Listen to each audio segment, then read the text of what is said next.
welcome to Embody Harmonics Yoga. My name is Samuel, and we've been looking at how to get you started with a home yoga practice. In this video, we are going to talk about the different styles of yoga and how to select the right one for you. When I talk to people who say that they don't like yoga, they usually have really good reasons for why they don't like it. And I usually don't push because, I just let people have their space. But it occurs to me that every time someone explains their experience and why they don't care for yoga, I think to myself, there's a better style for you. Like you would have had a better experience if you had just chosen a different kind of class. But there's so many out there. And the styles of yoga are often in Sanskrit, which is a foreign language, and they're hard to pronounce. And so people just don't know what they can choose from. So we're going to review the major styles of yoga which you're liable to run into. And just think of this as being in a candy store. And you're looking around at all the different kinds of candy so that you can select the piece of candy that is perfect for you. Or if you're like me, one of everything. So here we go. Hatha yoga. What you're likely to find are poses that are explained thoroughly, held for, a decent amount of time, maybe repeated, and without dynamic transitions between the poses, right? So you do a pose, and then you come out of the pose, and then you take your time to move into another pose. Hatha in general is great for beginners because the instruction is more complete than other fast-paced yoga styles.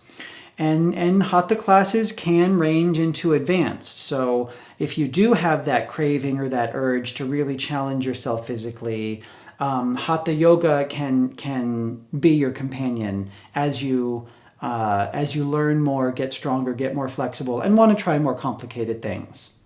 Also, with Hatha yoga, there's more time, and so depending on the teacher, there may be more yoga philosophy included. So if that's what you're interested in, then Hatha yoga could be great, and then just find a teacher that teaches in that style. Iyengar yoga, poses that are very thoroughly explained and often held for a really long time. Iyengar is also characterized by the use of props, meaning blankets, blocks, bolsters, and straps to help just about any body achieve the pose or some variation of the pose. Again, I think Iyengar is really good for beginners because the instruction is so thorough. And it's also great for developing focus because you hold the poses for quite a while. And again, Iyengar classes do range up to advanced, so there's a trajectory to follow if you are inspired to continue to challenge yourself. What used to be known as Bikram yoga, which most studios are now just calling hot yoga, can actually be great for beginners if you can stomach the heat. Now, obviously, you're not going to be doing hot yoga at home because most of us cannot heat our apartments or homes up to 105 degrees, which is what the studios do. But I wanted to give it a mention because it is a very popular style. And in case you are thinking of going to a studio, you might find hot yoga nearby. I personally did not connect with it because the heat was too much. It left me feeling depleted and actually stiffer than when I went in. But a lot of people really like it. And if you like the heat, it's actually great for beginners because it is the same poses every time. The instruction feels, adequate and complete. And you can really develop your familiarity with the poses And again, there's no dynamic transitions. You're not flowing from one to the other. So there's no endurance or people to keep up with. Yin yoga. This again can be really good for beginners because it is so slow. Often the poses are held for anywhere from 45 seconds to 2 minutes and maybe even longer, up to 5 minutes. I once was in a class where we held a forward fold for 7 minutes. However, just a mild word of caution, if you are a hyper-flexible individual, meaning that your joints are really, really open, I might not recommend yin because you sink into the poses and allow gravity to do the work, and then you stay there for a really long time. And that can be a little destabilizing to folks that already have a ton of flexibility. And for those folks, I would really recommend something strength-based to balance out that natural flexibility. Restorative yoga. I love restorative yoga. The poses in restorative are held even longer than yin. But unlike yin, where you move into a pose and then sink into it and let gravity draw you deeper, in restorative yoga, you use props, blankets, bolsters, straps, blocks, to prop your body up from underneath so that you can fully relax. It's wonderful for creating a deep meditative state, especially if there's some music involved and a beautiful soothing soundtrack. Restorative is not going to give you a workout, right? So if you're looking to build strength, it's probably not going to serve that purpose. Honestly, it's not even really going to develop flexibility as quickly as more active classes. I find restorative is best suited for finding peace, finding quiet, managing stress, helping that whirling, busy mind slow down. Kundalini. Kundalini is kind of awesome. It is characterized by repetitive movements that sometimes get going really fast. And the intention is to sort of whip up and churn up the energy, the Kundalini energy, which is said to be coiled at the base of the spine around the sacrum, and to get that energy to move upwards through the spine. I definitely, when I've done Kundalini classes before, I leave feeling this amazing energetic high. And they're actually really, really challenging to repeat the same movement quickly for minutes on end. I do think that a lot of Kundalini classes could be good for beginners because there is a certain focus on core strength.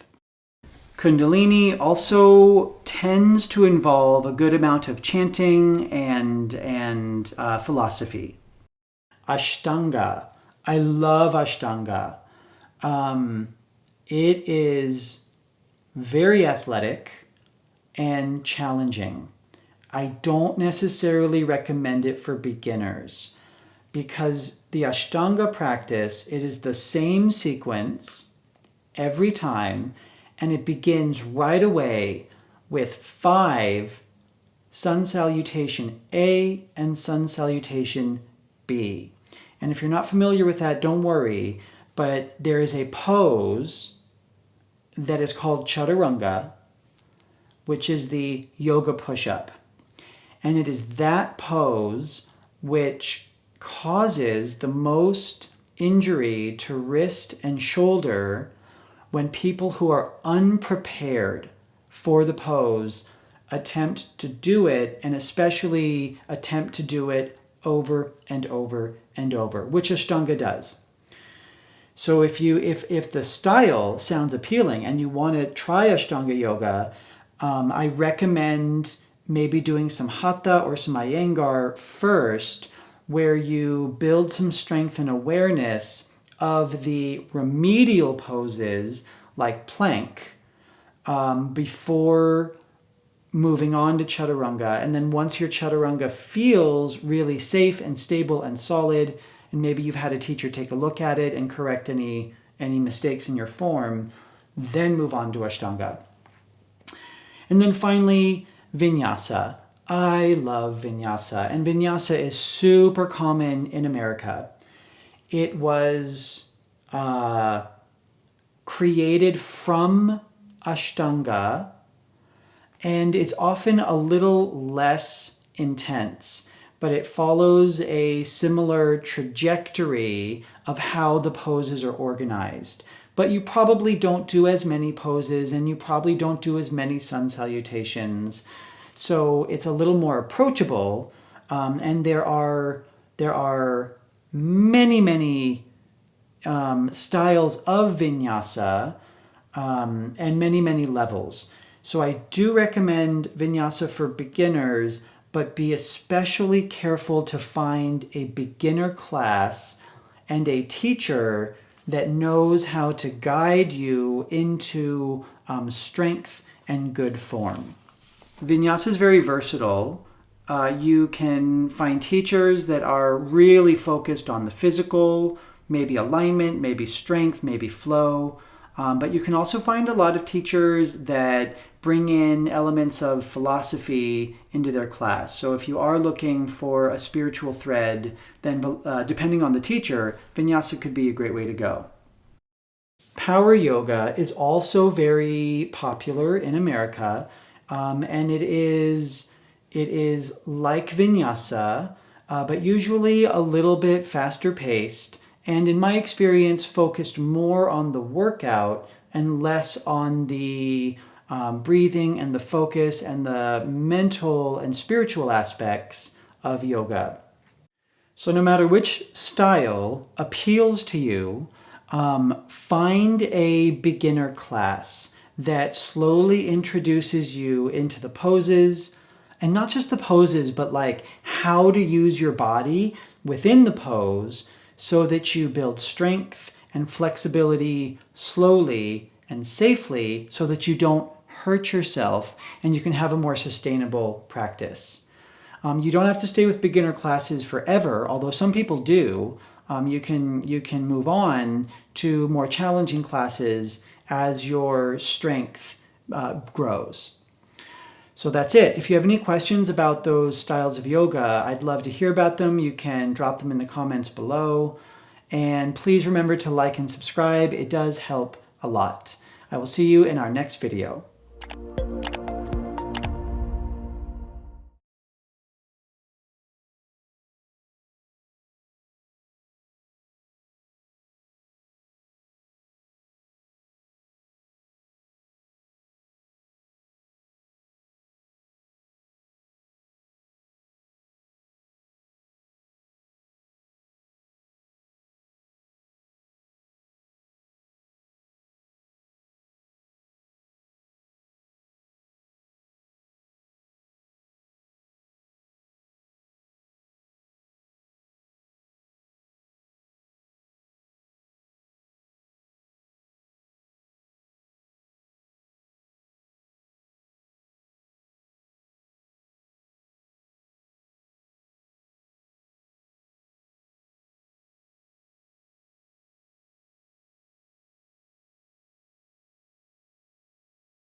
Iyengar yoga also includes, depending on the teacher, breathing techniques and focus techniques.